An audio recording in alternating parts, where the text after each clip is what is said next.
Welcome to the Pool Chasers podcast. I'm your host, Greg Villafania, joined by my co-host, Justin Bowie. What up, what up? And today, we've got a very, very special guest, Mr. Mike Rynne. How you doing, brother? I'm good. How are you?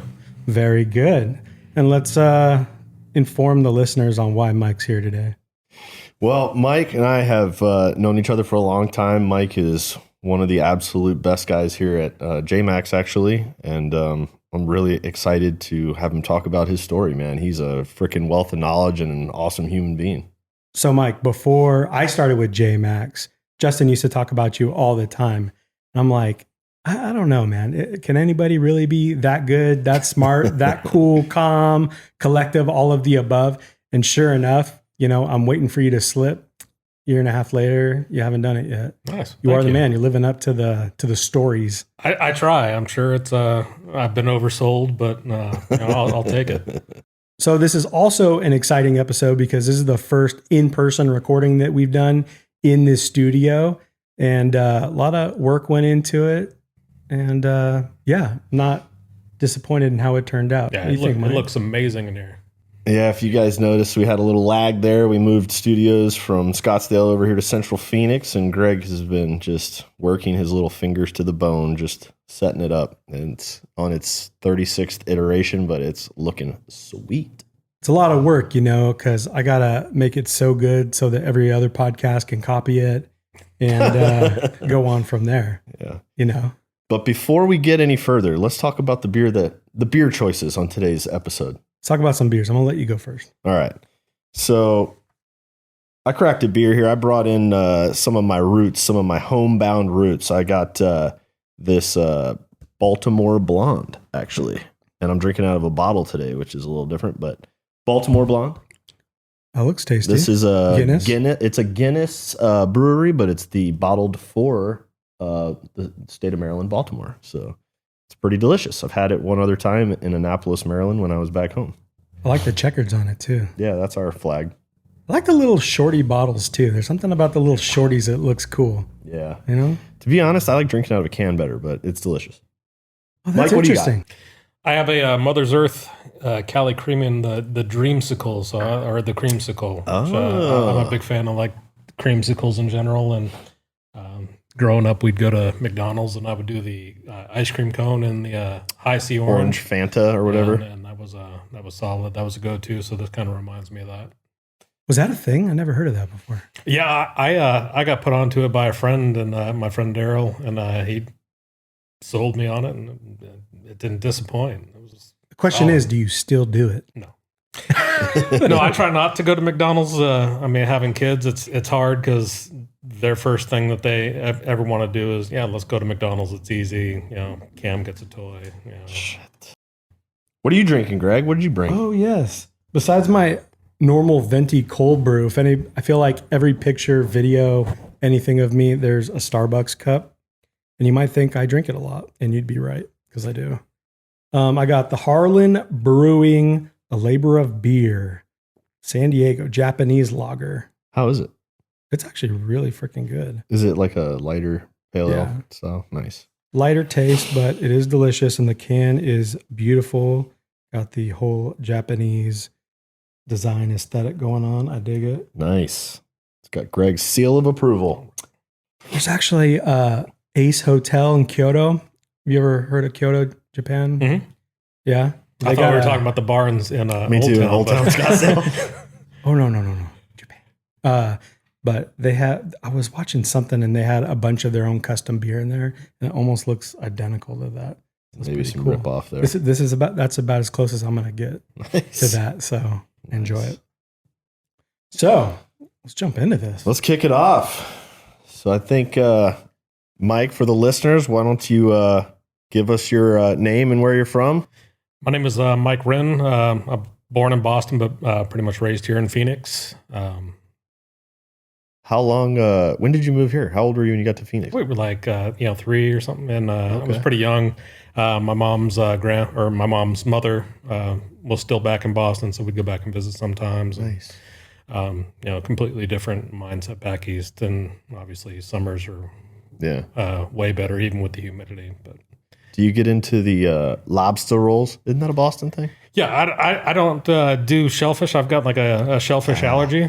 But I like fish and chips, stuff like that. It's near and dear to the heart. So I've never been up there, man. You been to Boston? I haven't. Yeah. It's cold as shit, right? Doesn't it get cold as shit? yeah, if you're close to the water, then like in the wind starts coming in the fall and stuff like that, I can get a little through the to the bone on you. But yeah.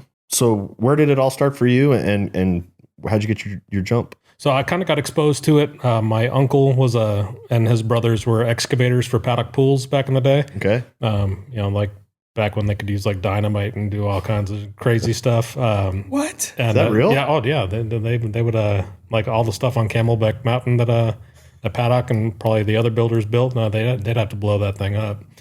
So where do you want the pool? Over here? Oh. Who's heard of an they excavator? were just sending like any old guy. I mean, you had to be certified and stuff for that stuff. But yeah, his brothers they were pretty renowned back in the day, and that was my introduction to the pool business. Was through him. So digging. So you were out there hanging forms, digging. Or? Yeah, I would go. I would occasionally be able to go out there with him, hang out, do forms. If he had to run to the office or anything like that, sometimes I would go with him. Nice. At the time, my mom wasn't married, and him and my aunt were caregivers sometimes on occasion. So Nice. yeah, and they would he would put me to work. He'd always find something for me to do. That's cool. Yeah. So where does it go from there? So you start there. So I started there, then just did a couple things. I had a paper route for like 2 years in junior high, like every day. Which that's a grind. Like it was in my neighborhood, but I mean it's dedication. It was after school. I would go straight to there was like a house that got the stuff dropped at, and you bundle up your papers and just go and do your route, and you could get it done in like 2 hours. But In a car, right? oh no, on a bike. Oh, on a bike? Yeah, Old school. Yeah, my cousin had a bike too, so we had routes right next to each other. So sometimes we'd do the whole thing together, and then sometimes you just blow through it and get it done in like 2.5 hours, and that was cool. Sunday, so it was an afternoon. It was the Phoenix Gazette, which the Republic bought. So it'd be like every afternoon, but then on Sundays it was the morning. So I was getting up at 5:30 to deliver papers because you had to have them out early. And on those days, my parents would usually drive me, and that was pretty cool. Sweet. I don't know if I ever told you I had a paper route too. Oh yeah, And dude, to this day, I can't stand the smell. oh dude, and the a black on newspaper. getting the black on your hands and all that. As soon as I smell it, I'm like, 3 a.m., tired as fuck, You guys- hungover. You guys realize there's like a whole generation of people that have no idea what a paper route is right now that are listening to this. That Oh, is no. insane. It is so foreign, probably. Yeah, bro. They probably play that game like Paperboy or something like that. That video game. Yeah, Or where you have to deliver- chuck it and hit yeah. the driveway. Dude. Yeah. And it's totally different because you're kind of own the route. And the only way to get out of it is to pawn it off on somebody else or to sell it.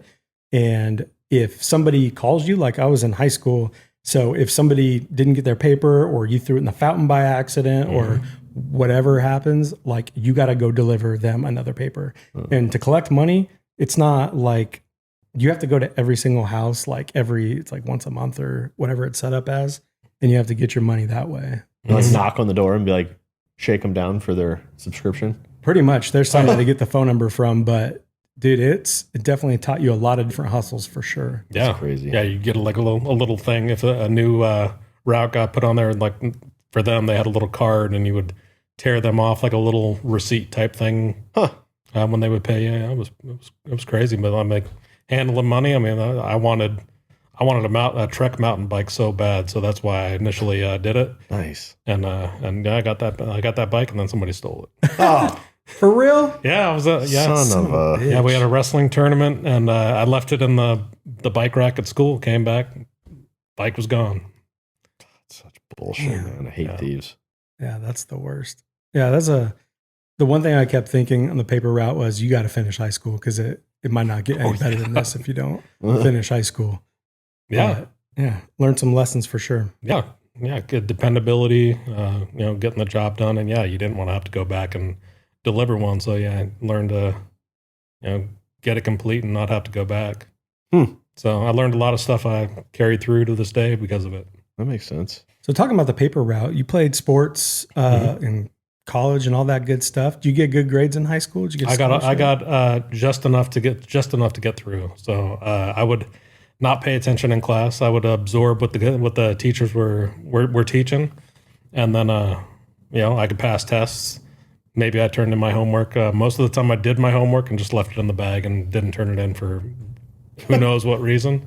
Probably because I was preoccupied with whatever I was drawing or working on, and just would completely miss that they said turn in your papers. So Nice. yeah, so I did enough to get through, and because I wanted to stay eligible, because for me sports was everything. I had no interest in school otherwise. Do you thank God for sports? Because I don't think a lot of people would make it through high school if it wasn't for sports. Absolutely, yeah. A lot of my friends were the same way. It was school was a means to be able to play football or wrestle or play basketball, whatever. It was. Yeah, and not even just to go into college, get a scholarship or pros, just to be able to play on Friday nights, like do the Friday night lights, do the big basketball game or whatever it is that you're doing, just to be a part of that, because you get a taste of it. It's like a drug, man. It's so much fun. Oh, for sure. Yeah. All right. So you start out, you're digging some pools. Now you're doing a paper route. So what's next? When do you make your re-entry into the pool biz? So in high school, we actually had another Paddock store right next to my high school, and when they would have big weekends, because a lot of people remember Paddock as a pool builder, but they had like 10 stores in the valley and opened up in Vegas and stuff like that. But so the retail stores were a big thing. They had furniture, like it was like a Leslie's in the back, and then in the front they had like furniture, Christmas trees during Christmas season. That's right. All kinds of stuff. And so when they would have big Labor Day sales, Memorial Day sales, they would have carryouts, and so they would like cycle through a group of us at our high school, and we would go just do carryouts on the weekends.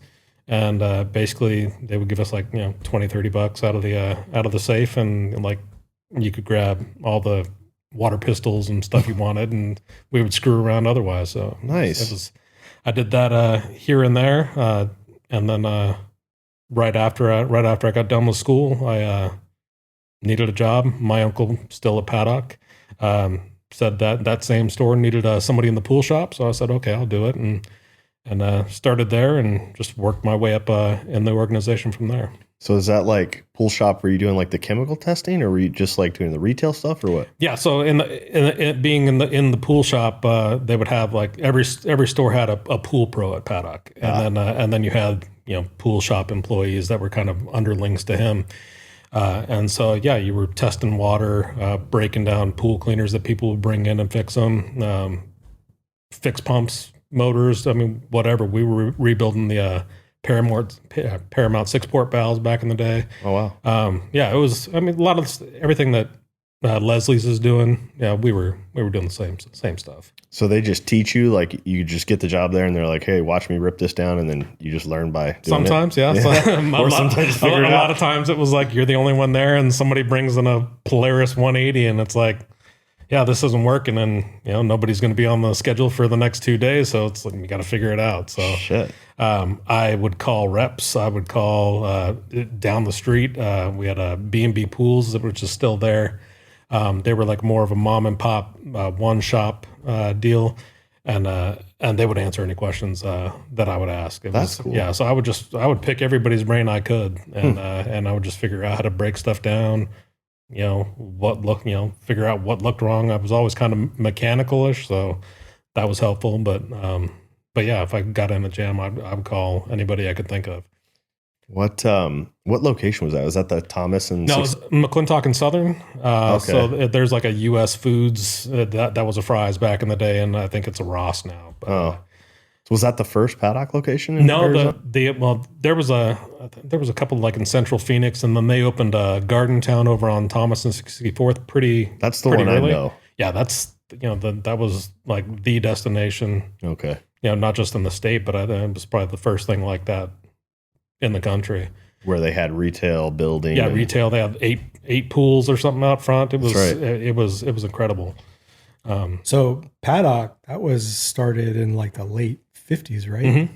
Yeah, I think it was a franchise, right? And then somebody bought California. yeah. So there was a builder in California that was doing like Hollywood pools or something like that, and Buzz's dad, I guess, wanted to bring that out here. He got it, bought into the franchise, and started it, took up. it over. I mean, I know. Like, I only learned there was other Paddock stuff, by doing research later on. I didn't know there was anything but The Paddock. the Paddock in Arizona, because I mean they overtook everything. Domination. Yeah. So unfortunate what happened after they sold, because I love even like those old photos. I think George Giz, the dad, there's like an old photo of him like looking at plans in the pool. It's got the steel in it and they're like looking at plans. Yeah. And it's just like so gangster. Yeah. But it's crazy how things spread so fast when things started going south. I mean, when they're having like the auctions at the stores. You were talking about the stores, and I was thinking about them being on the news, like, yeah, they're having an auction because they're going out of business and all this other crazy stuff. And it's like, it's whenever I talk about Paddock, I always like to separate. There's like Paddock up until the Gizes parted ways, which was till that point it was incredible. I mean, it's like the before Christ and after Christ. Oh, dude, they were, Buzz has the golden touch. He doesn't take an L. I mean, they dominated. I mean, Shasta was up there and stuff like that. But like Paddock with the retail and service side, the remodel. I mean, they were so big. There was, for me, I mean, there was nobody that could hold a candle, and it was like, then afterwards, that's a whole different story. That it's. You'll have to come on. We got Buzz coming on in a couple episodes. You'll have to come on, and we can kind of drag some of that stuff out, man. I hope so. That's cool. Yeah, that's an incredible family. Yeah, Buzz is a freaking awesome guy. I'd love to ask him if he could go back, what would he do different? Because they probably didn't think that there would be like backlash maybe on the family. Like they don't own it anymore. They sold it probably early 2000s or something. Yeah. You don't think that that's going to hang around when it's like maybe 10 years later or something, and people are looking at you and it's like, I have no ties to this. Like it was good when we had it, but I mean, like I had people who didn't know who Buzz was or any of that, but if they heard Paddock or they heard Giz, they could put the two together. I mean, it's just like, maybe less so, but like if the Earnhardts sold Earnhardt Ford and then Earnhardt Ford went to crap, I'm sure the Earnhardts would hear about that. So I'm sure we'll jump into that because I know, you spent some time with Paddock and we can talk about that. But so walk me through, you're working in the pool store, you're learning how to break stuff down, you're figuring it out, you're making your relationships with reps. Where do we go from there? So at Paddock, being a pool pro is a big deal, and it's like you don't just get hired off the street and you're the pool pro. And like, do you get a special shirt that says pool pro? You got a name tag. We had name tags back in the day, it would say pool pro, and you'd get business cards. So it was like like being a late teenager or early 20s guy. That was like elite. People take off their hat in the presence of you. So. Oh yeah, bow down. And then having the like you were like a mini manager at that point too. You had control of people. You did your ordering. It was a big deal, and so I pushed that. That's why I pushed hard. I wanted that status. My friend Brent was the pool pro, and he was like I had gone to junior high with him and high school, and he was just a year older than me, and I was like, I can get on this early, and it took him going to a different store for me to get that, because I wanted to stay close to my parents' house and work there. So yeah, I ended up taking the test, became the pool pro, and then I had managers at my store who would let me take the reins, and I would sell furniture, and I would get into all kinds of stuff. I would take as much power as they would give me, and I learned as much as I could. And then late, it must have been 97 or 98. So you're 19 or 20 at this point? No, well, at this point, I'm 21. I'm 21. And they decided they're going to move into, Paddock's going to move into Las Vegas, and they, they're going to hire up there, but they want to take some people if they can. So I called and I signed up for it, and I spoke to our vice president of retail, Bill Trocchi, and told him I was interested in going, and he asked me if I was sure, and then it was like fast track from there. I got into a bigger store to deal with more volume. In Vegas? Oh no! Here before I went there, so I went to a different store here for it must have been a month or 6 weeks to prep for it, and then we went to Vegas, and I got up there, and it was a shell. They had walls, they had carpet down and tile, and we built that whole store, which was super cool because I could merchandise it the way you had a guide, but I got to lay the shelves out the way I wanted it to. The end caps looked the way I wanted it to, so it was really cool. And knowing that I was up there and Paddock probably became successful because they had directors of stores that would come in and like make sure visually everything looked right. And I knew they weren't coming up there, and if they did, we would know about it. So I wanted to just put my own spin on things and make it look the way I wanted it to and operate the way I wanted it to. And going to Vegas was an awesome experience for me. Nice. Yeah. So how long were you in Vegas? Because obviously you're back here now. Yeah, no, so I went up there, was there for 2 years. Okay. And then ended up deciding I wanted to come back. And at that point, I was limited. Up there in Vegas, we had 2 stores at the time. We had a guy, George, who would come up to Las Vegas with us. He had been at Paddock years, and he was good relationships with people. And he would do the butt, I don't know, a nice way to say butt kissing, but he would do all the stuff I wasn't. Brown noser? Yeah, he was brown noser. So he kept, his spot was secure. And then the other store was all the way across the valley over in Rainbow Boulevard over in Summerlin. And I didn't want to drive out there every day. So I was like, I'm going to come home.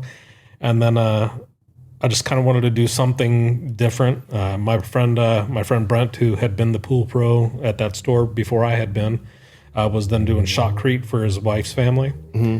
So I joined up with Palo Verde Shotcrete when I came back, and did that for a little while, and then found out I had lupus because I just collapsed one day, and and I was in bad shape. It was a blessing and a curse. I couldn't work outdoors, so I was like, okay, well, I'm going to go back to, see if I can get something going at Paddock again. Walked in, and while I was waiting to talk to Bill, the VP guy again, Steve Osborne, who was the service manager at Paddock, recognized me, saw me in the lobby, and was just like, hey, what's going on? And said, I've got service jobs I need, and you interested? And it was still outdoors, and I was kind of hesitant, but I figured I'd try it because I knew the money would be a lot better. And so I did that, and Steve, like a lot of the people I'd been around, just gave me a lot of rope. Just let me do what I wanted, learn what I, at the pace I was comfortable with, which was usually pretty quick. And I kind of blew up in service there. So. Did you have like a trainer? I assume you were doing like pump seals, sand changes, like all that kind of stuff, right? Yeah. So when it first started, the first week I got sent around with this guy Mike Thompson, who was the diver, and it was he needed a spotter, and I didn't understand any of this. I'm just thinking this guy's a tech. I'm going to learn some stuff. And they had given, because I was with him, they just gave him these work orders. It's like, all right, replumb this, and I'm like, all right, so what do we do? What do we grab? And he's like, I don't know. Oh shit. And so I just started looking at things and figuring out how to do it from there. Huh. I'm sure those first header replumbs and pump replumbs looked just awful. But I can say I never did like the double 45s in front of the pump or anything like that. Or, it was always, for me, I just wanted it to look how you found it. Yeah. I find that Mike has a bit of OCD as well. It's good, right? So- Especially for plumbing. It's good, and then like when you're getting into service stuff or remodel stuff where it can be very imperfect already, putting it back in imperfect status drives me crazy. So sometimes it like a simple replumb becomes, you know what, I'm just going to dig up this this header. Fitting. One more fitting. One more fitting. Let me cap the skimmer and do all this work underground. And it's being OCD makes service work tough sometimes. Did you find that the lupus was like better doing service and the shotcrete just less demanding? Yeah. I learned a lot more. There'd be guys who rolled in short sleeve shirts and a baseball cap, and they were fine. And I learned wearing long sleeves. I would wear higher socks because I couldn't get into jeans at all. I would wear shorts, but wear my socks higher.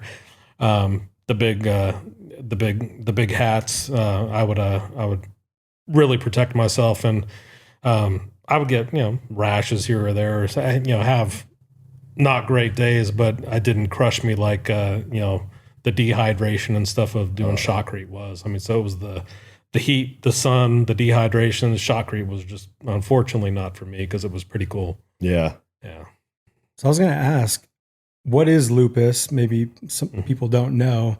And how did the owners or whoever your managers were, how did they respond to that? Lupus is an autoimmune disease. My white blood cells attack my body. They think my healthy blood cells are not good. And so it becomes a degradation of your, there's different levels of lupus, but what I have basically rips my insides apart, destroys your kidneys, can have issues with your eyesight, your hearing, and which are all things I deal with. You get days where your joints are really inflamed. It's hard to get up, but it's just you get used to it. You know what's crazy though is Mike. Dude, you would never know that this guy was he would never admit to being in pain. He would always say he's fine. Like, having worked at JMax, like Mike's had a bunch of different roles. When there's been a depletion in the field or he's got to go do service work, like he will step up and do it. Dude, and some days you watch him get out of his truck and like 30 feet before he gets to where he thinks you can see him, he'll start trying to walk normal. And then he's just like, dude's a soldier, man. Like, seriously, Mike, like dude. Every day is a great day. I've never seen Mike like ever be like, oh man, I don't feel good. And if Mike takes a day off, which I could probably count on 3 fingers how many times he's ever taken a day off, like he's near death or dying. Like it's insane. Like I wish everybody had 20% of your work ethic, man. Yeah, it's insane, dude. I wouldn't know unless it gets brought up. Yeah. I mean, what motivates you to be that way? I mean, maybe you can be an inspiration for somebody that deals with that kind of thing. Yeah, I think it's like growing up, my mom was worked for the post office, and her dad had worked for the post office. Like the family had worked government jobs, but they were proud Irish people, and then like every day they went to work. And my dad was my stepfather, who raised me. He was a machinist, and every day he just went to work. And so like the blue collar work ethic, and then being in a background from sports, I was like, you don't go to practice, you don't play. And, like in life, you don't go to work, you don't get paid. And so that just became like, for me, it was like, I can't miss work. I've got to go. I've got things to do. And yeah, I mean, so it's more of a way of life. Oh, absolutely. Like it's just in your DNA to do those things. Yeah. Like you don't know anything. I still remember, Jesse Jackson was running for president. It was either a speech or something like that. And he was talking about his mother raising him. And she went to work every day. And my family, like that became like a line me and my parents would say to each other. And it was just like, this is life. You work and you don't call out, and you don't be that guy. You don't be undependable. Yeah. I think that's why it's so important to work for a good company that supports that. They know you work hard, and even like, how you speak about Mike, if you don't show up all the time and you're not doing these things, I think there's a lot of companies that might not support, an illness. It's probably not legal. I have no idea. Oh yeah, no, frowned upon. Find something. Yeah, I know tons of. Well, I mean, we all do. Tons of talented technicians, installers, stuff like that, but they're not reliable. So, you get tired of seeing them not live up to their potential, and then you already know, like, I can't count on this guy. I'm not going to ask him for stuff. And for me, it's like, I take it personal. If there's something special or something hot that comes up and I'm not the call, I take that personally. Dude, Mike's worked on Super Bowl Sunday, Father's Day, you name it, dude. For sure you can call Mike and he will answer and do it. It's crazy. Well, that's what it takes. Yeah. Try to not take advantage of that. But well, I mean, if you want to leave any kind of legacy and have respect, and get the Pool Pro name tag the way around the office. Oh yeah, we're getting you a new one. You gotta put in that work. Oh, for sure. But I think what's special about you is the way that you hold yourself. You don't, there's a lot of people that are really good, show up every day, and it. They remind you of it every single day. You're not really like that. I think you'd be equally cool to the worst person and to the greatest person on the team. Yeah, it's I go back to sports a lot, but if you're on the team, you're on the team, and you're family. So, until you're not family, I'm going to give you everything I can. I'm going to support you as much as I can. And otherwise, what are you doing? You can't build an organization you want to be a part of if you're not, giving everybody whatever they need to be successful, which Justin does for us here. So, of course. Thank you. So I want to go back to Vegas for a second. What was that scene like when you worked in that store? I mean, were you supporting the hotels? Was there a lot of tourists? I mean, you must have seen some crazy shit. Especially coming from here, it was wild. They were opening the first store. There was a really big deal. So they brought out, I think the flamingo dancers or something like that. I mean, so for that big weekend, there was a radio remote out in front. They had DJs on there all weekend, bringing in, and it's Vegas, so everything was over the top.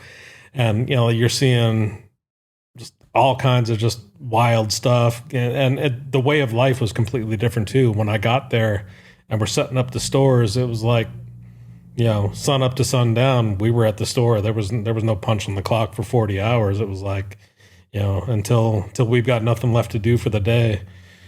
We work, and then I would go home, wake up, and come back, do the same thing. And so I had no exposure other than, going to Starbucks or McDonald's or whatever we were eating.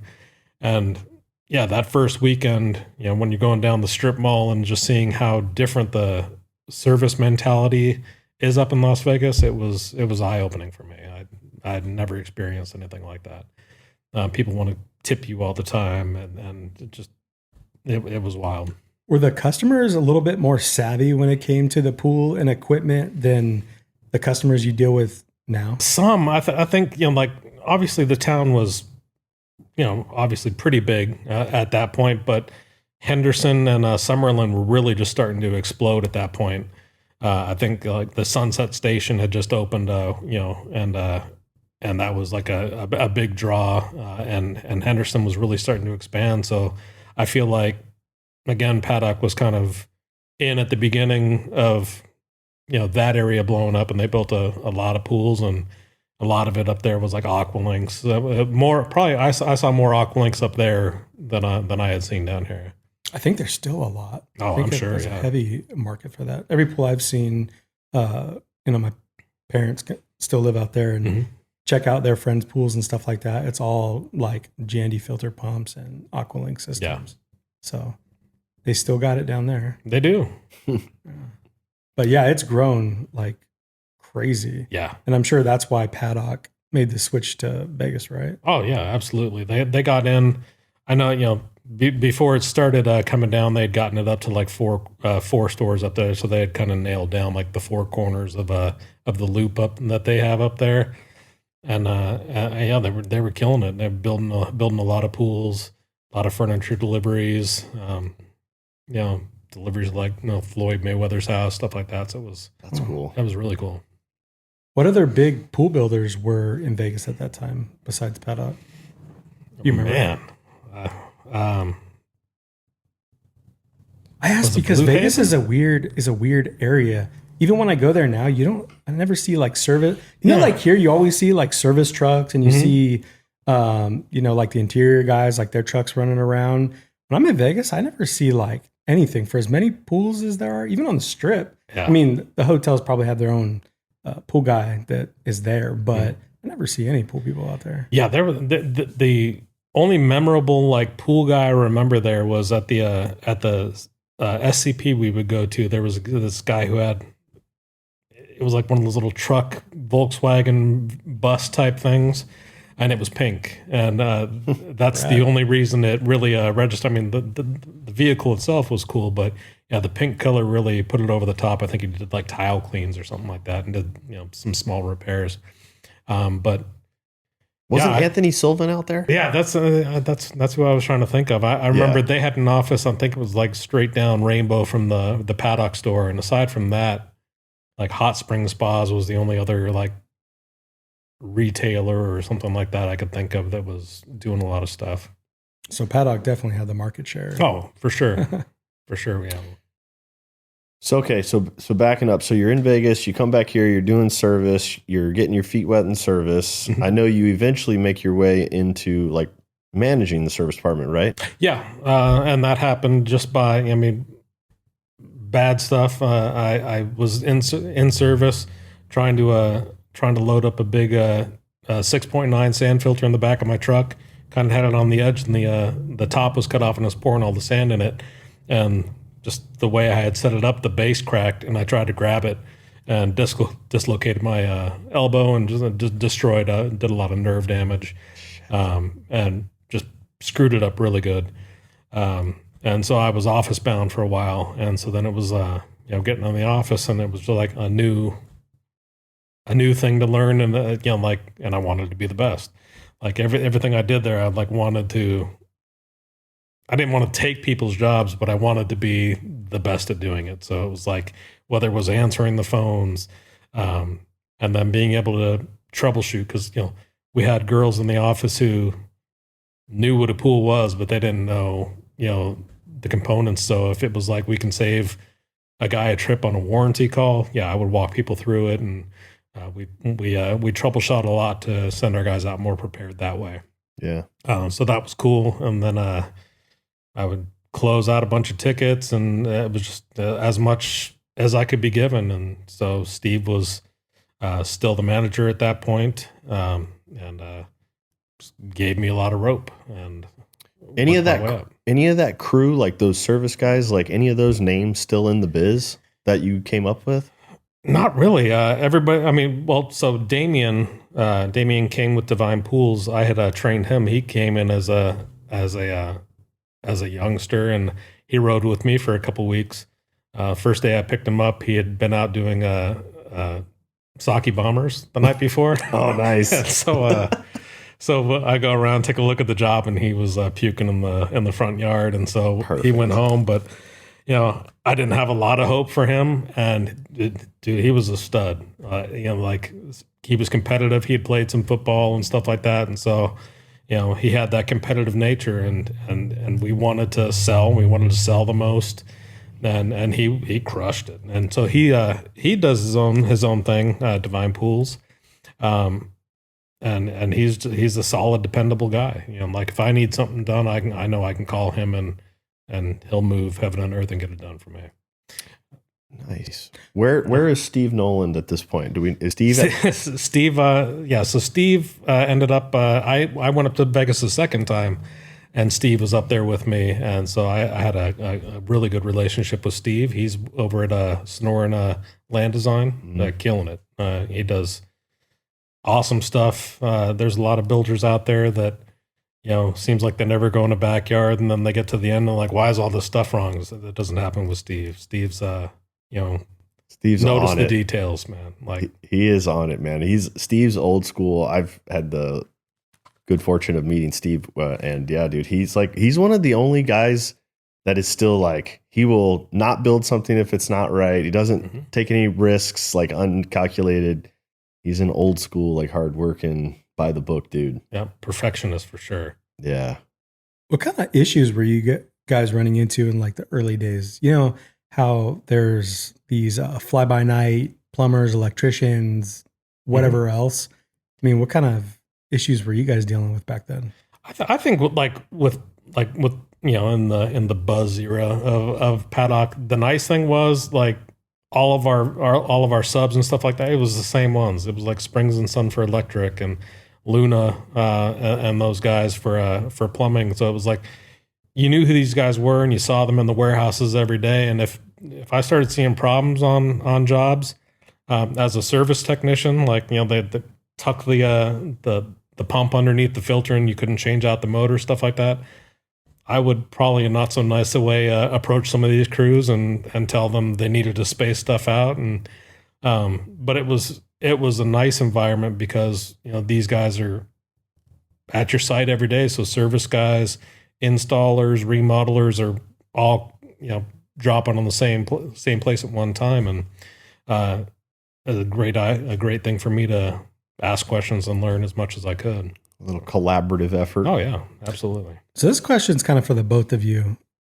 I'm curious, anybody listening and maybe they're younger and they're starting at the very bottom and they want to, like, they're taking note of what they can do to be better, maybe move up in the company, different things like that. And it's harder to find good people. I mean, what things do you see, notice, look for in, you know, somebody new on the team where it just stands out? I mean, there's so many things, but, you know, what do you guys got? Like a handful of things. Sure. You know, like for me, like if I was that new guy, it'd be, you know, what can I top? Like, what's the top here? Obviously ownership isn't the top, but like, you know, like what are the top guys doing? How do they look like they're enjoying life, living life well, stuff like that. And how do I get there? If it's me being I'm in the company and we're bringing somebody in, if they show initiative, organization, that, you know, natural talent, you find a way to build on that. And, you know, whether it's just taking them to the side every once in a while, talk them up, say things to them that maybe, you know, bring out questions from them, and just try and. So what are some examples of things that you've seen people do that you're like, oh, that's cool. Like they're consistent, and maybe you don't tell them all the time, but you just notice these things, but like that a person is really, you know, standing out. Matt, you know, like obviously in the pool plumbing side, it's a lot easier. You know, you see pictures of jobs and you can see, you know, everything's in a straight line. It's like you don't look at one of these trenches where the pipes are running over, you know, all diagonal. And so seeing people who have that detail is great because, you know, I will always look at things from the service angle. Like if I got to go fix a pipe in this trench, do I have room to do it? If I dig it up, is it just they ran a bundle, you know, like, and how easy is a repair going to be down the line? And we have guys that just kill it in that aspect. Some guys who maybe even go over the top on making things as good for people down the line as possible. What about you, Jason? Yeah, I think Mike nailed it, man. I think, you know, going back to what he said about finding guys that take initiative and going back to the whole dependability thing. I mean, the bar unfortunately is getting lowered, and I think the most important things that we don't let go of are being dependable and having somebody that isn't just there to collect a check. You know, I mean, be interested in what you're doing and be wondering, you know, what can I do to be better? I mean, you know, life, it is a paycheck. We all need to make money, but, you know, we need to be honorable and hardworking people. I mean, it's just a necessity, in my opinion. And like Mike said, you know, you look at the guys that are doing great, and they're the guys with the attention to detail. You know, I think that's a really important trait. Yeah. Do you guys like it when people say you have a helper and they're constantly asking questions, and they also have the respect where they're like, no boss, like I got this, where they're running to the truck and they're doing all of those things. I mean, those things, even if maybe you don't, because I know that there's like a lot of people that don't acknowledge that stuff. Like I told you, my favorite book is Shoe Dog, and the owner, Phil Knight, is constantly talking about how he regrets all of these big moments from the very beginning, and he never acknowledged any of them. It was more like, well, like do your fucking job. When like reflecting on it, it's like, I wish I would have said thank you, because those were turning points like in making our business what it is today. Right. And that's why I asked you guys that, because you might not show it, but I'm curious, because that's kind of like a secret, right? Yeah. Is like what do you like to see in like the younger people? Like what can they do, Yeah. So going back to Damien, who I was training, already at that point, it was, like I was getting, more seasoned and hanging around with more of the older technicians and stuff like that. So he showed up and he was 19, and it was like, oh, this young kid, like these kids don't want to work and stuff like that. And he was he was a big kid, but he'd run out to the truck. I mean, and he was hustle, to hustle, and it was like, and I wanted to, get him out in his own truck as soon as I could, and then bring in the next guy, because it was like, I want to bring in guys who want to do it the right way, and for us, that was doing the paperwork, doing the and doing the job itself, and so I always wanted to pump guys up and help them succeed and move on to the next guy. Awesome. Build my own like coaching tree type deal. Like, I shaped that guy. Yeah. And see them be that for somebody else one day. Yeah. That's good. So you're now you're in the office, you were running the routes, right? You were doing like the front end stuff. Yeah. So the guys could go back. Yeah. So I would do the scheduling. We had a software, it was called S2000. And so you could see your guy, and you would add on a motor, and it would pop up on their little calendar, like 2 hours or whatever we had blocked in for it. And so then you could see a 30-day stretch where it would show you how many hours you had. So, and all the way up and down the schedule. It was great software that we didn't come close to scratching the surface on what it could do. Mm-hmm. But it was nice because you could see, like we need to bring in other techs. We're like 2 weeks out, which in the service industry is like you're cutting your throat already, being 2 weeks out. And then you'd get to 3 weeks, and it was like, then you're like, maybe we don't need to bring in the right guy. We just need to bring in bodies, right? That can get out. And if they have repairs every third or fourth call, you just almost have to take it, because you've got to start bringing that number down. And that's when you start making bad decisions. Yeah. Trying to keep up with production. Yeah. I get that. Experience that. Mm-hmm. Anything swimming pools is always going to be difficult because it's a luxury. It's not a necessity. Right. Like some of these other, home services, like electrician or garage doors and different things like that. Like every house has a garage door.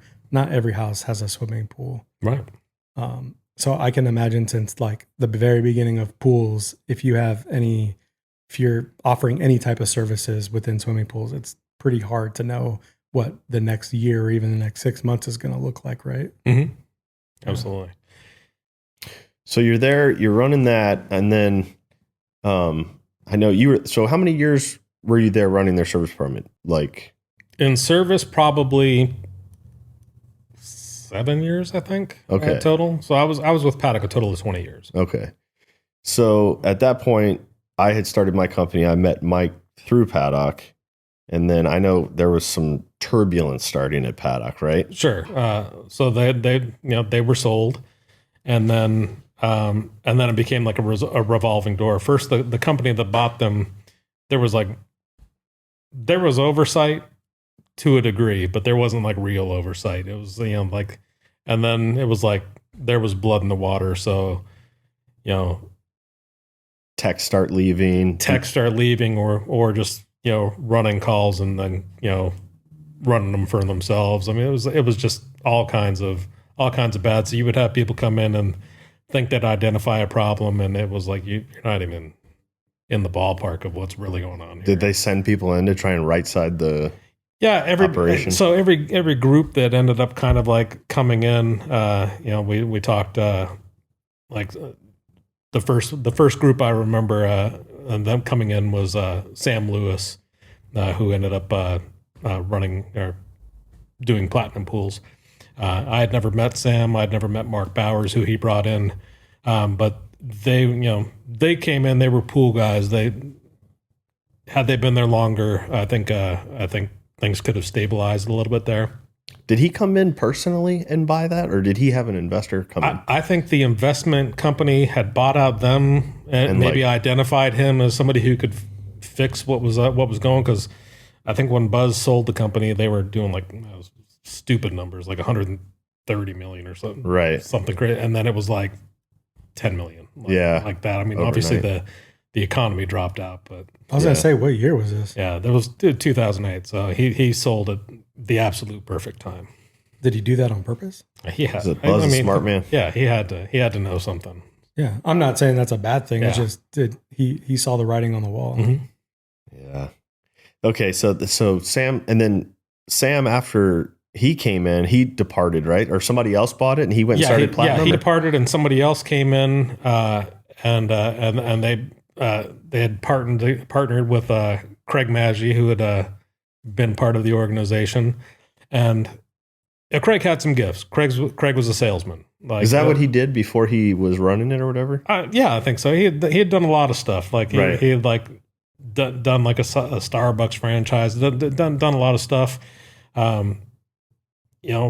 Catholic guy. I there was a lot of things I liked about him. Right. But and I got some things. I inherited some things from him. Like I'm always kind of overly suspicious, and I think a lot of that is from my relationship with him, because they became super overly suspicious, and instead of trusting people they should have trusted, they started bringing the walls in on themselves and keeping everybody else as outsiders. And I mean, frankly, for an organization of that size, they just didn't have the know-how on how to make that run and be profitable. And then it became just a absolute dumpster fire at that point. How quick did it all go down from the time Buzz walked out the door? Do you remember what the turnaround was until when Craig finally, because Craig was the last owner, right?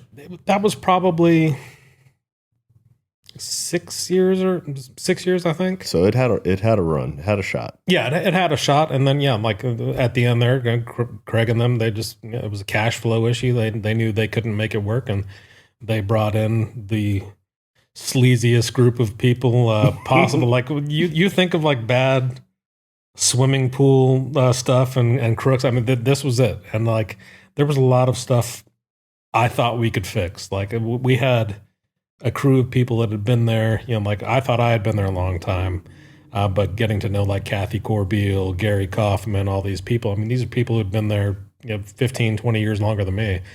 And so when we started getting down to like, all right, now there's like 30 people in the organization, and half of us have over 10 years of experience, high level experience too. And so you always thought like, we can fix it. I never woke up and was like, why am I going here? It was like I woke up and it was like, how do we get better? Like how do we save it? How do we start building this thing back up? Because towards the end, we're in one store now. Like they got out of Garden Town, which they were renting, and we're up at the store on Shea and the 101, and it's they boarded off half of it to be service and like an office type, and it was a far cry from the paddock I walked into. And I remember sometimes you'd walk in and they wouldn't have stuff on the floor. Oh, and dude, sometimes it was bare. It was all kinds of bad. Yeah. So then they would just find other ways. Suddenly every spa we had in stock somewhere, it was like all over the floor, and it was like, are we a spa store now, or what's going on? And so that last group, Next Gen, they came in, and it was just, you knew right away. They started trying to buy subs out with like penny stocks, and like, oh, you owe us, we owe you $27,000. Here's a million penny stocks. Like, no, like, and so you started realizing right there, okay, this is different, but maybe it can work. And like I had a thing. I wanted to see this work. I had been there so long. My kids identified me as like, they probably thought I owned Paddock. I was there so much. They were raised in these stores, going to work with me, and so I wanted it to succeed, and then you start seeing the sales guys who would come in and they would get their cut right off the bat, and they would sell just junk, stuff you were losing 20, 30 grand on, and they were getting their $10,000 commission, and it was like, okay, this is not sustainable, and then. They would cut them that check before they made sure that they sold it right. These guys would turn in they would wait to talk to this Carol, and be like, "Okay, I've got this contract. Do you want it?" And it was like, "Yeah, she would take it." And it was like, "Okay, stroke them a check." and it was like, "Is anybody gonna break this job down? Let's see if it's a loser." And they were all losers. Oh, it sucks. It's a dumpster fire for sure. Dude, it was blood in the water, man. The sharks were feeding. Yeah. So let me ask you this: if knowing what you know now, and say Buzz owners, before they sold it, they handed you the keys, full ownership, like what would you have done different? And think about somebody that might be listening, or all of us, if we go through another like heavy recession that looks like that, or maybe this one, like what would you have done differently? It's all the people. I mean, like, so if you're not running it day to day, who is running it, and like how are they projecting your company to customers or the people that you're working with? If they're not sending out the same message, or they're bad talking you or anything like that, dude, it's not going to work, and it's going to show weakness. So having a tight crew. I mean, if you've got to have less people and be a little behind on the work, if you're pumping out quality work, people will wait. They may not be happy about it, but if you communicate with them, they'll wait for the good stuff. That's true. So, because I think these days, I feel like a lot of companies, when they sell, they usually keep the owners on as a consultant for, a span of time, so that they can kind of like help adjust, acclimate to, the entire company. Sure. Because I couldn't imagine just kind of like buying something and having like a good idea on paper of what I'm buying. Mm-hmm.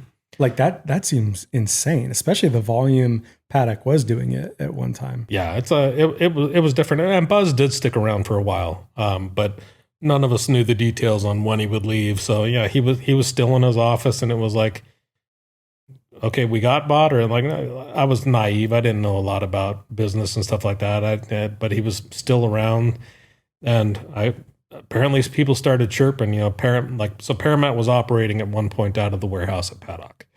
And then he built, we called it the Glass Palace, over on Arizona Avenue in Warner. And so people started talking, okay, Buzz is gonna leave. And it became a big enough talking point where they did this big barbecue type thing in the warehouse. And, he made like these tabloid things about Buzz isn't leaving, and like sold us he's not leaving, and then it was like 2 weeks later he was gone. No shit. Which like that seemed to be the way it happened with a lot of stuff. We would have these, like, in its heyday, one of the things that made Paddock super cool, like not only how big it was, but like we'd have vendor expos. Everything they did was kind of like ahead of its time. They would have vendor expos where all the retail people would go to like a convention center, and they would bring in everybody. Pentair would set up tabletops.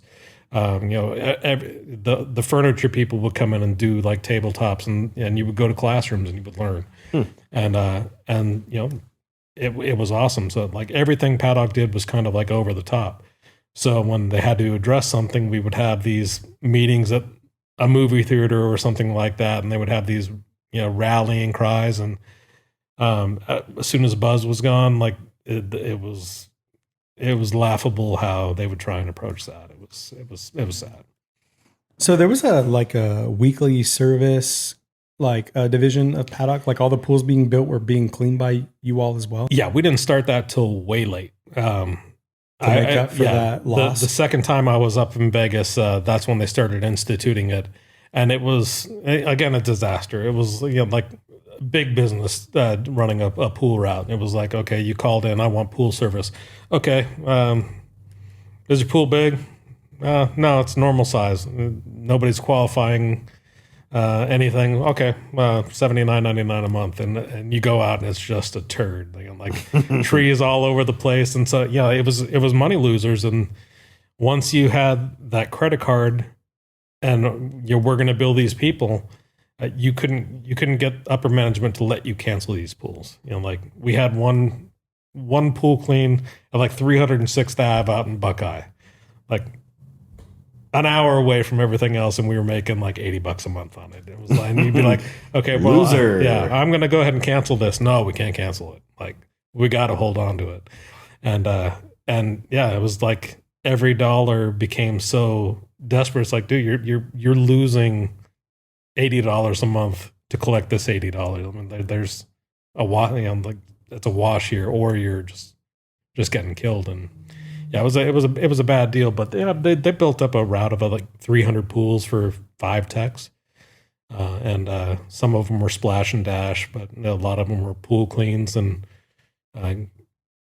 being the Paddock name, you'd get old people who were like, okay, well, yeah, Paddock can handle it. And because I mean, at the volume you're building pools, and isn't everybody looking for that residual income to come in every month and sign service agreements and different things like that? Had they taken on weekly cleans in the 90s, they would have biggest route ever. Oh man, right? it would be incredible. But pools that you built, I mean, they're such a big company. If you just did the ones that you built that I mean, it's all the equipment you installed. Yeah. You probably have all the design blueprints, all the stuff that you need. If you didn't know something, like that's ideal. That's not, most service companies don't have that luxury. They have no idea what the hell was going on when this pool was built. Yeah. Interesting. So going through that, one thing I notice about you have great customer service, and I never see you really get bent out of shape with angry customers. And I'm sure, well, I guess to back up. So I met Mike somewhere toward the end of that Paddock journey, and Mike Breakfast Club. Yeah, it was Breakfast Club, wasn't it? Yeah, you, me, and Broom, and that's right. And sometimes Kathy getting together and just having breakfast on Fridays. Breakfast Club, that's right. I totally forgot about that. That became a hot button thing once Craig found out Mark and I were meeting up with you. Yeah, and it was like, oh, that's right. Having a little breakfast club. Yeah, wasn't he going to sneak in on one of them too, or something like that a couple times? Yeah. So anyway, so I meet Mike, and then the next chapter is you come to JMax, right? Yeah. So started seeing the end of the line with Paddock, and like I had turned down job offers from I got a call to interview at the place that used to employ Justin, and I would get these calls, and I took one interview the entire time I've been with Paddock. I was happy there. Like the people were like my family at that point. But it was to the point where, okay, we can't save it, and I need to start looking for somewhere that I can go. And having started a relationship with Justin, we had talked about a couple things, and best decision I could have ever made. I mean, I wish that opportunity had been there earlier, whether it would have just been as an installer for him.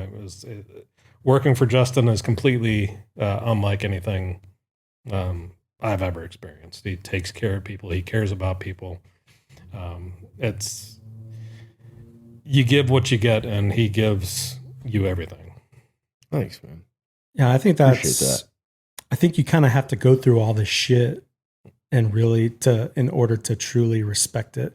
Because there's probably people, on the JMax team that haven't been through maybe as many struggles or adversity to really, know it at the level or respect it at the level that you do.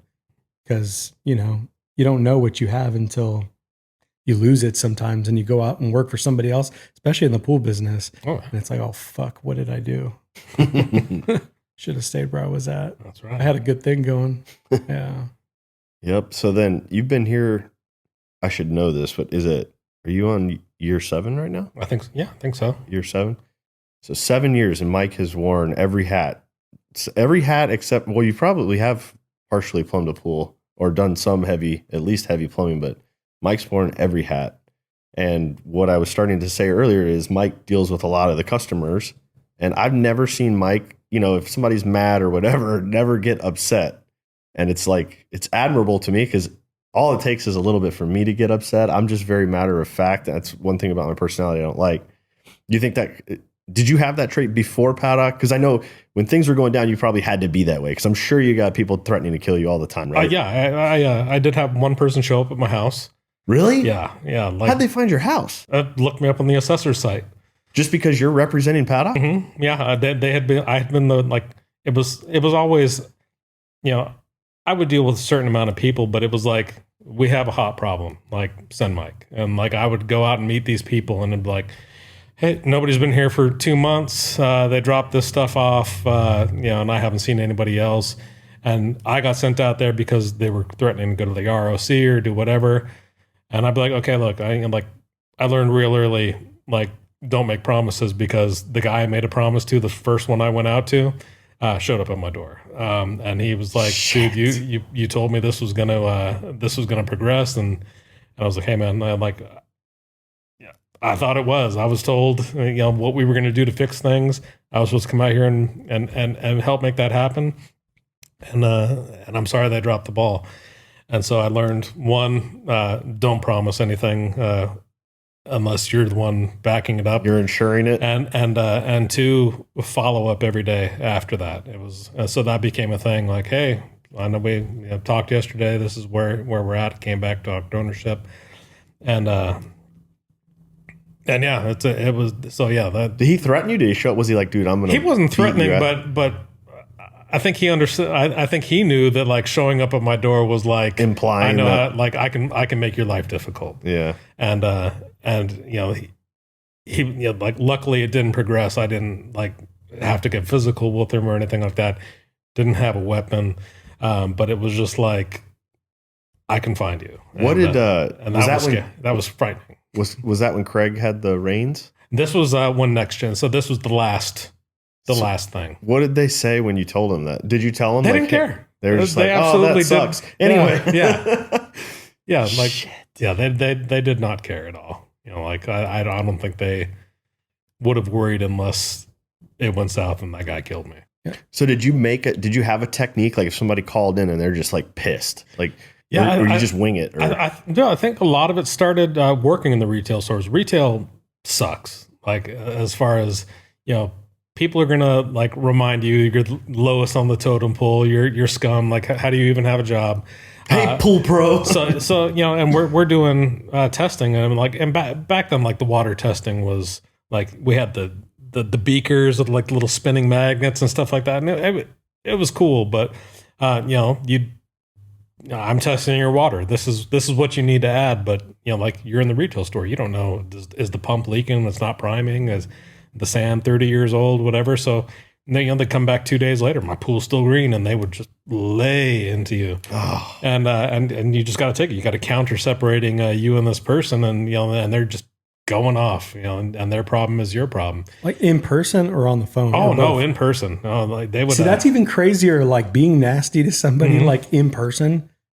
Yeah, like, it's like, and I was younger and I was a lot more fit back then, and I was like, please put your hand on me, like, and like, please. Yeah, let me show you what my years of wrestling training and stuff have taught me. And nobody really got physical. The customers never got physical with me, but I learned like all they're gonna do is yell, like so let it go, like like, and so. There'd be a lot of eye rolling. I'd go like I was getting someone on the counter, and like because I had to react somehow, so I would like I got this thing where I would close my eyes and just like roll my eyes as I was getting something, and that would just kind of like wipe the slate clean for me, and I'd be like, okay, let's solve the problem. Yeah. That's the shitty thing about swimming pools is that there's so many variables. Like you can't ever even tell somebody that you buy these two things, put them in your pool, it'll be crystal clear in a few hours. Like you have no idea. if you're not there, like you go visit that house, be like, yeah, you have dog shit Yeah. all at the bottom of the pool. Mm-hmm. Yeah. Yeah. You can't have dog shit in the pool. Yeah. Like it's kind of a thing, you know, Yeah. but there's just so many, you know, when you ever go look at a pool, somebody's Oh, yeah. been saying like, well, I didn't know you didn't say that. Yeah. I didn't know there's a kid putting fucking green dye in the pool. Oh, yeah. So the store I was at was right next to Shalimar Golf Course. And so we got a lot of people from that neighborhood and they would have ducks. And nobody was saying, I've got, 30 ducks crapping on my pool all day. And you would go out to I would end up going out to some of these ones to try and figure out what the problem is. Like, It's like duck shit everywhere. you got to clean this up, man. You got to stop feeding, do whatever you got to do. But Been there. yeah, You get there, ducks are in the pool. yeah. Like, is that a chlorine feeder? Like floating. But no, that's a real duck. That would be detrimental. I'm thinking to your nitrates. Yeah. You don't need chlorine. You need this. Psh.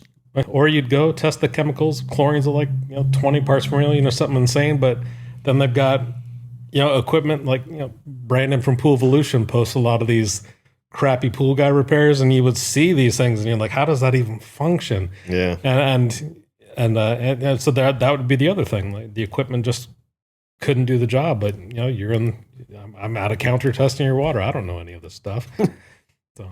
Don't even get me started on that Brandon guy. Yeah. So I know this is a podcast, but I'm really trying to learn something right now because I'm terrible at it. So if somebody calls you pissed off, how do you not snap back? Because I will snap. So I would get defensive early on, and and you just as soon as you start cutting them off, all you're doing is elongating the process. Yeah. So if you let them just say what they scripted in their head their entire drive there, and get that out, and then or if and sometimes that would backfire on me. I wouldn't respond. I'm just listening to them. And they'd be like, "Are you listening?" Yeah, I'm listening to your problem. Waiting for you to shut them. I want to know how to solve your problem. So tell me the whole problem, and then we'll fix it. And if you let them get that first wave out, if you can get to that point and you've been calm and you've held up, usually they're pretty good on. Okay, now let's fix the problem. It took me a little bit to get there, but yeah, it was. That is a special skill. Yeah. Because I've learned that it's always something else. Mm-hmm. It's never if you take it personal, you think it's a personal thing at you. There's so many times where it's they're going through a divorce. Somebody just died. Yeah. Something else is happening. And once you find that out, sometimes you feel bad if you reacted poorly to it. But it's got to be difficult, right? Because you probably feel like you're being disrespected and you've probably got a mantra okay. Yeah. I just chill out for a minute. Yeah, I'm listening. Yeah, keep going. Yeah. Well, yeah, and then being the worst part being, when I'm just the pool associate at the store, and then somebody comes in, I feel like this makes me look bad. Like I didn't know what I was doing. Listen, Mike, have you ever snapped? Oh yeah, absolutely. Ever? I've never seen it. Absolutely. Give me a story. So I can't. So when I was young, I talked about we would gather at the warehouse at Paddock, and it's a bunch of construction workers, half of who probably were drinking or something the night before. People were in bad moods, and fights would pop off all the time. Really? Oh yes. We had some guys who you knew not to mess with them, and then being the new guy who I walked around, I think probably didn't always look like this. I walked around with a little something, and people would test you. I had a rebar guy pop off at me one day, said something wrong, and it was the wrong day, and I had time for him. And right by the dumpster, we handled it. Nice. Yeah. And is it Mike 1, rebar 0? Yes, Okay. Mike 1. And I got in 3 total fights in my time at Paddock, and you would get talked to. And then it was maybe you go home for the day or something like that. But after the 3rd fight, I didn't have any problems. It was known. Yeah. So then you got your rep. Set the example. That's a different time because It is. I bet it was done correctly to get it out of your system, because you know how certain teams, man, they could just butt heads and talk shit behind each other's backs. But you could just kind of like squash something, settle it without shanking somebody or shooting somebody. Like, might not be so bad. Yeah. Yeah. And that was the nice thing too. Like if you heard about a fight at school or anywhere now, it's like, how long until the gun comes out or something like that? Back then it was like you either win or take your L and you're probably show up to work the next day. Yeah. It's a lot of things get ironed out and your respect level changes. Yeah. So in all of your customer service experience and now working on this side where, you get to experience all these companies, like who do you think does a great job of customer service, like out of everybody that you work with? I think personally, probably my favorite people to deal with are like Gary and Gary Jr. and those guys at Desert Soul. They build a pool fast, and they all military. Oh yeah, they communicate and they don't waste your time. Like unfortunately, there's companies that are bigger and don't have enough help or enough people that know what they're doing to help. And you get sent to jobs and it's a wasted trip, or, like we're going out there with half the stuff and we got to come back another time with maybe one other piece and then another piece. And it's like, a job that should have been a 1-day process turns into it seems like a lifelong journey. But so Desert Soul, I mean, those guys kill it. Steve with Sonoran, like I said, he's so detail oriented. If there's a mistake, it's usually not something he's done with his own hand, but he gave the information to somebody and he owns it. And he says he's sorry. Like that's the biggest thing. Like if you waste my time and you say you're sorry and I believe you that like it was a mistake and you're going to fix it, we don't have a problem. But if you continually waste our time, it's like I'm not excited to deal with you. Yeah. Which I won't tell them that, but because we're happy to have every customer, but or the ones that fight you, like some issue they caused was, they try and spin it on you. Oh yeah, that's even more frustrating. Like just own it. Yeah, and I mean our mantra here at JMax is 5-star service. That's right. Like your emergency, while not really my emergency, we're going to make it our emergency, and I love it. I love the reputation we have. People know when they're dealing with JMax. Justin himself would come out and fix a problem for you. It's like, people know when they're dealing with us what to expect. Yeah, and I think that just puts us on another level. Yes, 5-star service, baby. New motto. So, of all the things that you've done in the pool business, what's like your favorite thing to this day still to do? Man, I think I'll always love like repairs. Just like even if it's just like swapping out a pump or something like that, and getting into automation. You have to keep up on the automation. If you don't put your hands on this stuff, the revisions that they're doing to the stuff, it's expanding so fast. You've got to keep up, or you won't be able to catch up and know what you're doing. Oh, that's good. Yeah. What did you do to keep up with new products? So, like when I was in retail, it was calling the reps. Scott Bushy, his dad, Jim, Bob Blake at Blake Sales. So I met AJ's dad through Blake Sales and Bob. That's his partner, right? That's AJ's dad's partner. Yeah, it was his partner. He passed, but I mean, he was one of those guys. You'd call him and he would call you back and he would sit on the phone with you and he would answer your question. And then as a salesman, he would pitch you on the next 3 things that were coming down the line and get you excited. And that, I mean, like we have a lot of reps out there who they're good people, but I feel like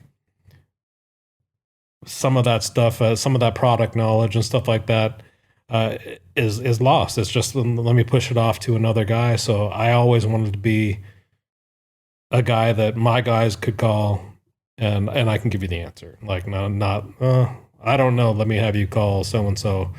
And that's probably a lot from dealing with guys like Bob and and John Grucky and Jim Bushy. I mean, these guys were a wealth of knowledge, and they wanted to help you learn. Is Jim Scott's dad? Yeah. Okay. I'm like a whole generation behind you. Yeah. I've met all the sons, I guess, when I started, and you knew all the dads. Yeah. So, Max will get there someday. He'll be the second generation. So Mike, you've come from the old school all the way through the new school. You know pretty much everyone and their dad. So is there anybody you met along the way, maybe mentors or people that you look up to that you want to highlight that are in the biz? Yeah. So one of the guys field side who taught me a lot was Gary Kaufman. He had been like I've mentioned him before, but he was like Mr. Paddock. He had been a career guy. Was that the pool pro before you? No, he was always like kind of warranty and in the field and stuff like that. Okay. But like when I started coming up and I was stuck in the office, I got to know Gary a little bit more.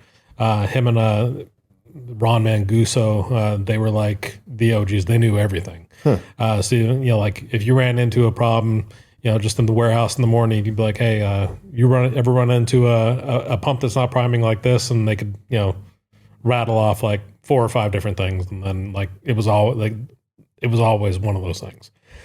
So Gary taught me a lot, and then like Gary was like another one of those guys, just unfazed. Like like he might get pissed off, but you're not really going to see it.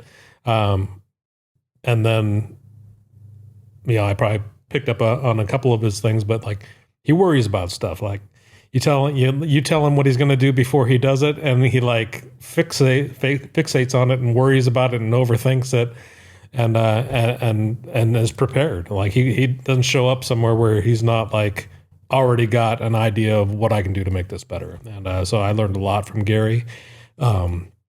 A guy who's not in the industry, wasn't in the industry very long, but Mark, who I talked about, we had a breakfast club. Rumen. Dude, I learned so much about like record keeping, organization, stuff like that.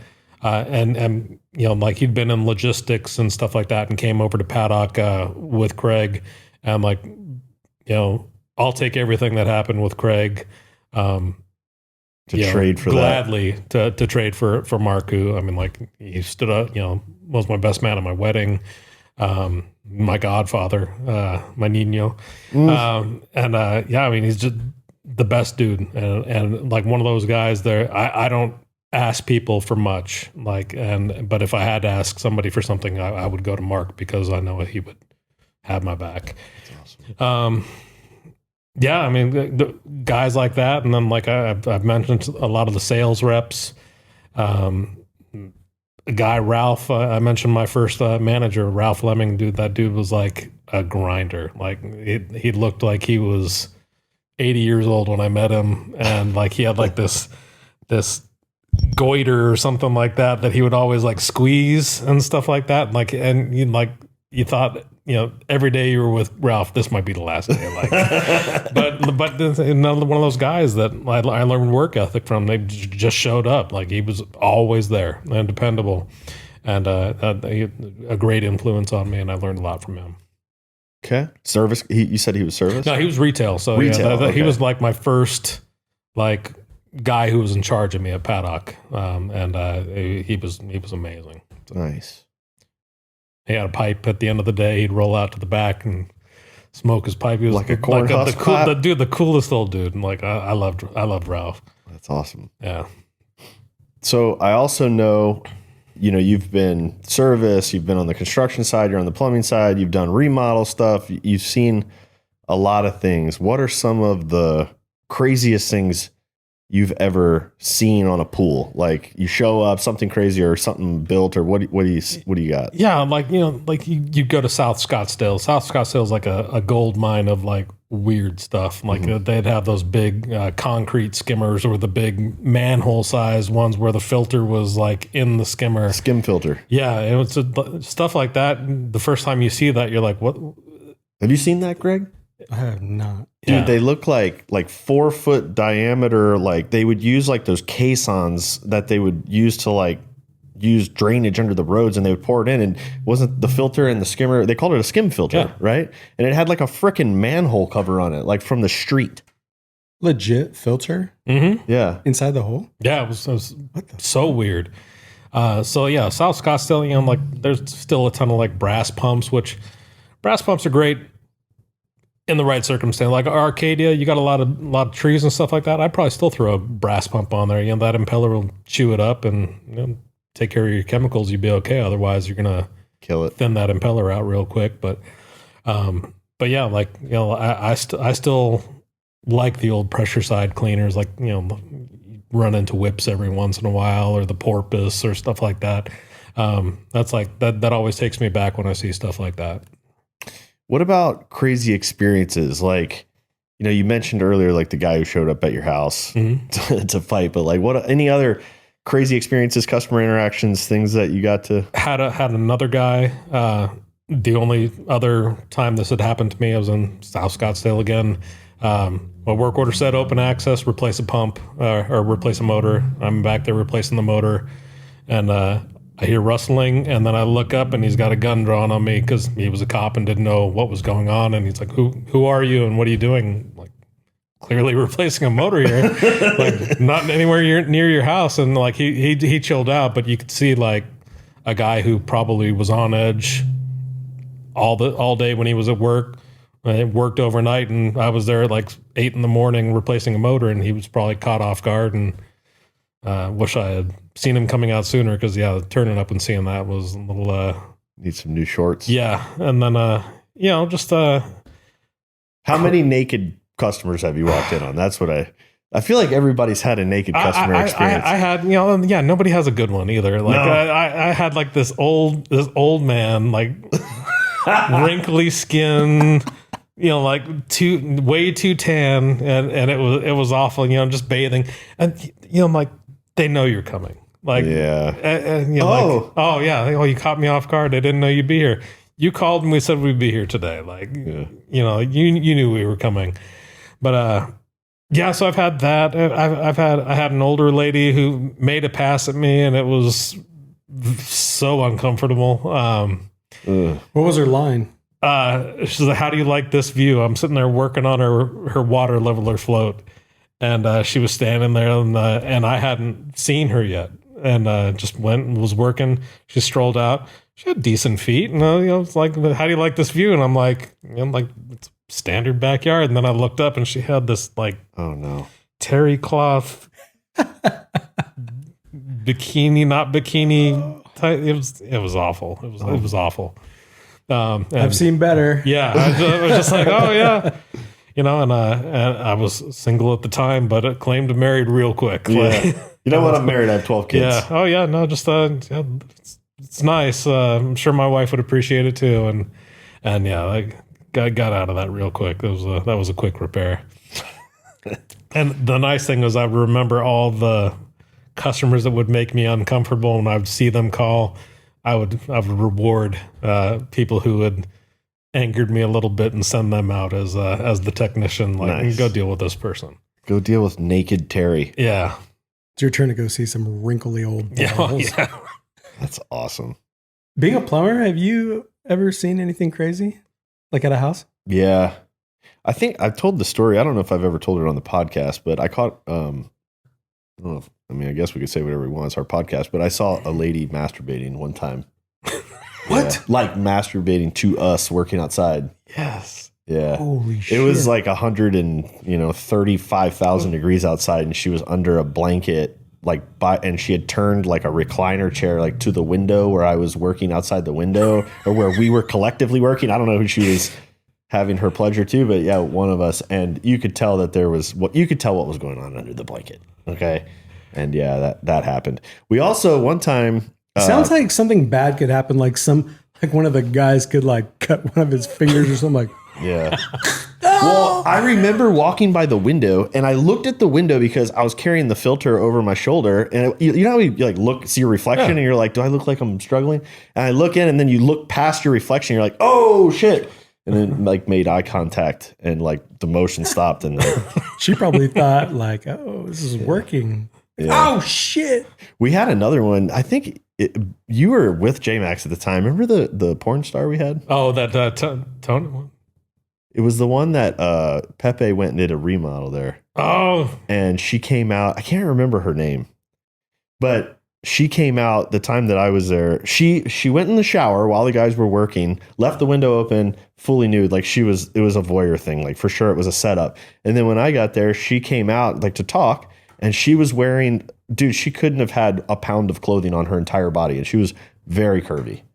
Oh. And I was like, she made a comment. How I know she's a porn star is because she made a comment. She was like, yeah, we just got back from Vegas. I was like, oh, were you there? Like, just vacation? And she's like, no, we were at the AVN show. And I was like, oh, okay. And I probably Googled AVN because, I'm pure. So, yeah. And then I was working. Yeah. So then I spent the rest of the day Googling her, but no, I'm just kidding. But yeah, that happened once too. I heard you were a plumber. Can you lay some pipe? Yeah. Turns into the scene real quick. I really think she was setting up for a scene. Like, I was going to say, have you checked the old Google to see if you're in any videos? No.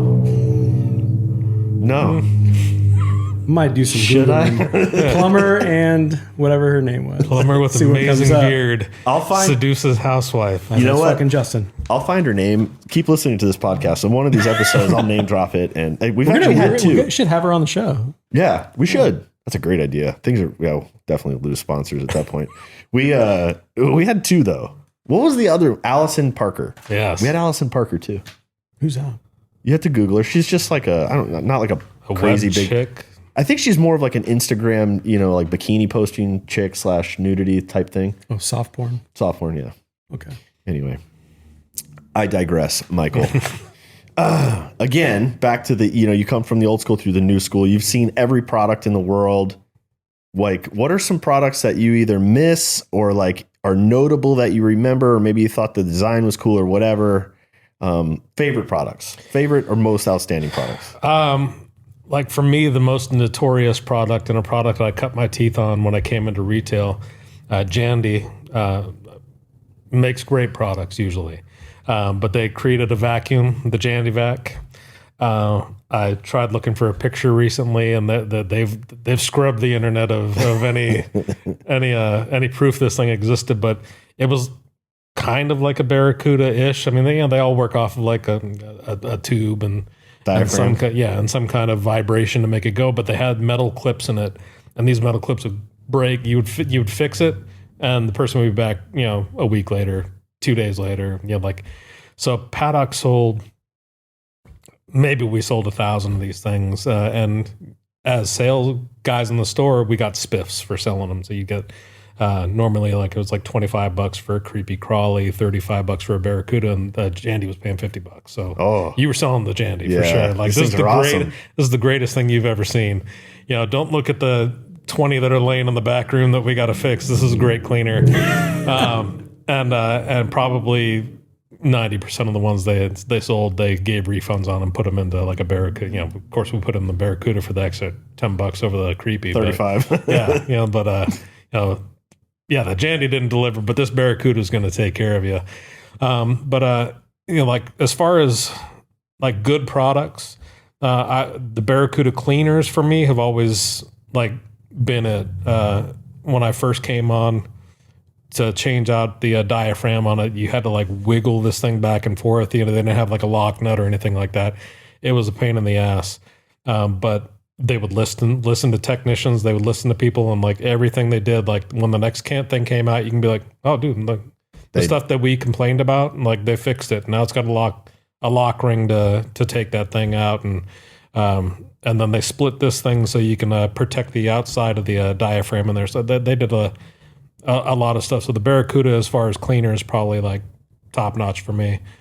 And then right now, I mean, it's hard to say any product is all that great. With COVID and everything like that, manufacturing issues, it seems like every product has some kind of issue. Yeah. Which it's tough, but brand wise, Pentair has always been a favorite of mine, probably because that's what we sold at Paddock forever. And then for automation, that Aqualink, I cut my teeth on that. That's how I learned automation. Yeah. We would swap out Intermatic timers all day, but guys were afraid of the Aqualink, and the more you look at it, it was the same exact thing, just in a different package. And so, yeah, I mean, it's a good product, still a good product. Yeah. Which was the cleaner that had the you needed the special yellow adapter, like MX8, MX1?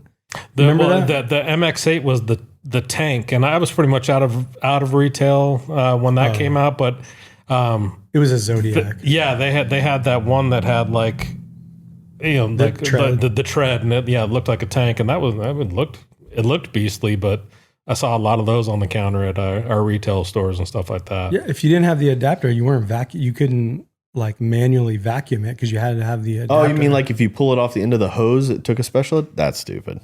And it wasn't like, it was some like weird locking mechanism that like you couldn't just duct tape it. Yeah, It was fucking crazy. Yeah. Were you not a pool cleaner guy? The pool cleaner or pool Nugan or whatever? I never got into pool cleaning until when we were doing service. If somebody called out, I would go out and clean the pool. But yeah, I never had a route or anything like that. Which I meant the vacuum. Oh. You know, the pool. Oh, is the it pool called cleaner. The pool cleaner? Yeah. So that's. Isn't that the one that everybody says is the holy grail? I guess so. Yeah, like everybody started mimicking it. It looked like. Yeah, and then didn't Hayward buy it? Hayward buy it, yeah. But it's pretty much the Rebel. It's like pretty much like the Rebel. Yeah.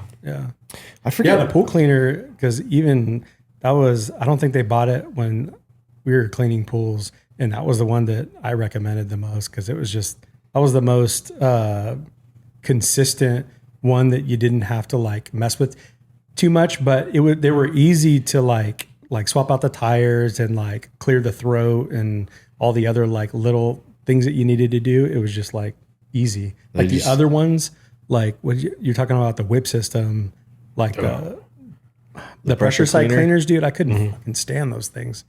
I'm like, how do you work, man? You try to do something and whip it up and spray you in the face, make me look like a goddamn fool out here. As a kid, if you went to a house that had whips, that was like an extra thing. You could jump in the pool and then it was like having a water gun. So Dude, okay, since we're talking about this shit, I'm gonna tell you, probably one of my favorite like inventions is that Solar Breeze to this day. Really? It gets beat up from the sun over the time, but dude, every pool that had like trees over the top, I was like, we're not taking this on unless you put a Solar Breeze in it. And they're, $500-600 How or much whatever. can they hold though? Quite a bit. Really? And they're just running More than a 24 skimmer? hours a day. But it became a part of the process for cleaning the pool. So like you would empty the pump basket, the skimmer basket, like you would take the Solar Breeze out. And there was, towards the end, we had so many in the pools that I actually was rigging up to put like a magnet on the Solar Breeze and a special fitting for the end of the pole so that you could just extend the pole and fish it out. Because sometimes they'd be in like awkward places where you couldn't Come here, little fella. Next level Greg there. jump in the pool to get in there. But dude, Solar Breeze. Can you imagine the Canva diagram he built when he was thinking of that idea? He probably did drone shots, laid out the lot, measured it out, scaled it. Canva ruined my life. That wasn't around back then, so I just did it. Greg's a freaking Canva pro. Maybe I was using my kid's chalk on the sidewalk. See, look here, baby. I'm going to have it just like so. It's going to be a north polarity magnet.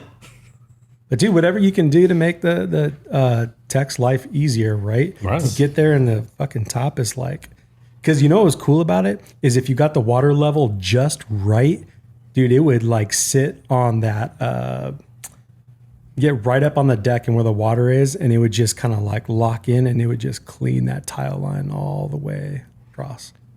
Experiences, crazy things, favorite products, favorite pool, Mike. Out of all the pools that you've seen, worked on, been to, it can be one that you just went to vacation. It's the craziest, funnest favorite. The one that like, Paddock like, put their stamp on, or whatever, is one we did in Paradise Valley.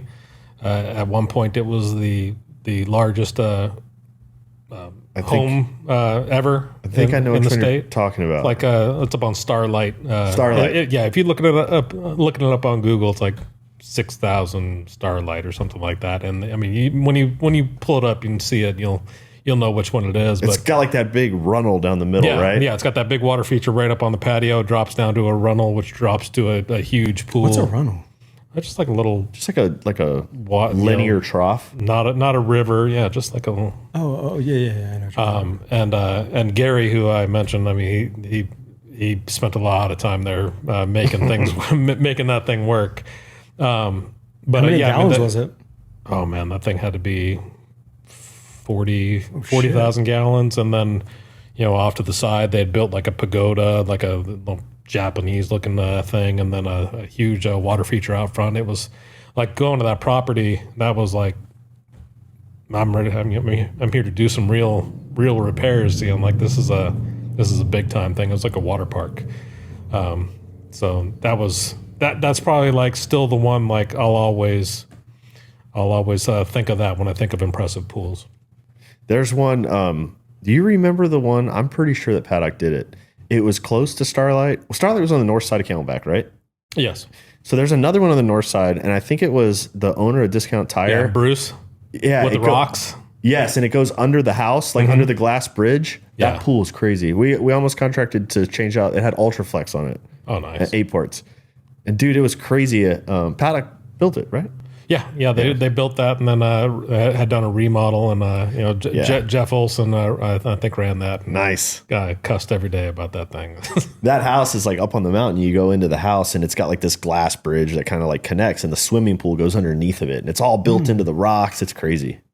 Because Paddock didn't do too many pools like that, right? They usually did like basic residential. Yeah. So I always looked up to like pool builders like Red Rock or like at the time like Mossman and stuff like that. That it seemed like they were building like big stuff, like or crazy stuff. And like Paddock, like you don't build 1,000 pools a year or whatever. Building crazy stuff. It was like a lot of it was, they had names for the pools. You want the Cameo, and that was like a kidney shape or something like that. So a lot of it was cut and paste with like a feature here or there that made it a little bit different. But yeah, seeing some of the like coming up and seeing what like Red Rock really started doing, I think they ended up on like Crazy Pools or whatever that was. That's when I first really started getting exposed to them. I was like, wow, this is like crazy. Yeah, this is next level stuff, like volcanoes and all that other stuff. That was pretty cool. Yeah. Volcanoes. Oh yeah, they did it. It was like over on like Lindsay and Guadalupe, like that. It was my old boss's neighbor. It was Lindsay and Baseline. Yeah. Lindsay and Baseline a little bit to the side. That was like their first big like claim to fame or whatever. Was it a volcano? I don't remember the specifics of that one, but that freaking pool is crazy. Mm-hmm. That's all I know. Was it like a part of the pool, or is it like a sculpture off? I don't know. I mean, obviously there wasn't like lava or anything, but I think that was one of the things I remembered to have like some kind of. It was like you were in Hawaii or something like that. The thing looked. It was on TV shows and stuff. Yeah. Okay. It's cool. You probably Google it. Yeah. So I was like, I didn't know Red Rock. I mean, being at Paddock as long as I was pretty insulated from some of the other stuff. Like I would know technicians that would come and go from Paddock and then end up at Shasta, and then I felt like we had rivalries.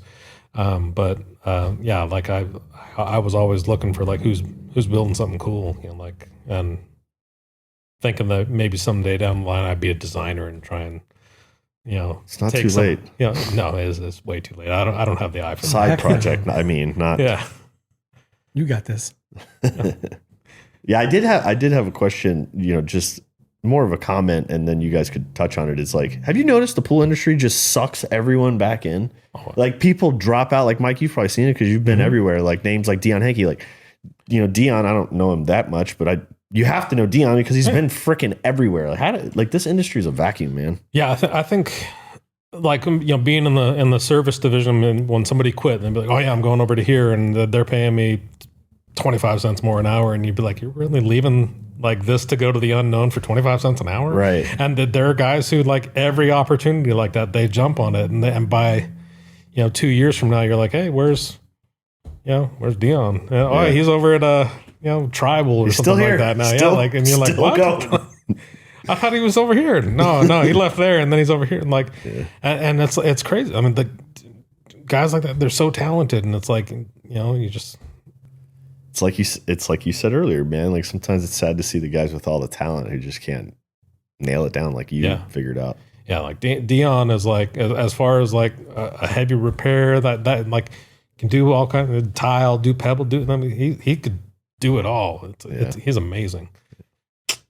Another guy I forgot to mention this guy, this Techie. I don't know if like cosmetic pool repairs by Techie, dude, is an artist. Really? Yeah. Pebble repair, tile. He can do everything. Like if it's he's usually like booked up like 3 months in advance. But shit. Dude, he's like a Da Vinci of an artiste repair. Oh yeah, pool artist. Dude, that really is like an art. The ones that can really like match that whatever pebble patch or whatever they're doing. Mm-hmm. But the ones like you can't even tell.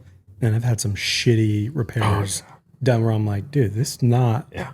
This is the most opposite color of what you matched it to. Yeah, this rectangle's black in this white pool. What's going on with that? All they How do I had get was the the old easy crack patch. All they had was the Caribbean easy patch. Yeah. You know, have you seen Anderson's new patch kit? No. They've got some, I don't know if they bought it from somebody or something, but dude, it's like some crazy kit. I'll have to put a link in it, but yeah, it's pretty legit. I saw it at the trade show when I was in Vegas. Nice. Very nice.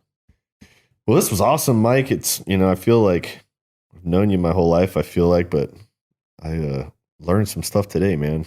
It's freaking awesome, man. You are, like, again, old school to new school, man. Been through it. Thank you. It's been an awesome experience. Yeah, I didn't think I had much to talk about him, but yeah, it was cool to go in the time machine. Hell yeah. Yeah. So one last thing is, I want to make sure to include your family. I've met your wife and your kids, and they're awesome. I can tell you have a great relationship with them. Want to give them a little shout out? Yeah, I probably would like to have better relationships and cater their needs more. And I know my workaholic type nature. They're special people for dealing with all that, but yeah, my wife Amanda, we got married in November. Makes me very happy, and I have 4 kids who, hopefully they've at least seen work ethic and stuff like that, and apply that to their future. Because yeah, this industry, or even just the workforce in general, needs people who want to work and know how to work. Well, if they get 20% of your blood, man, I think they'll be all right. I hope so. Copy that. Yeah. Well, thank you so much, Mike. This has been a ton of fun. Learned a lot about you. And I don't think this will be the last time you'll be on the show. I think we're going to hear a lot more from Mike. Thanks, guys. All right.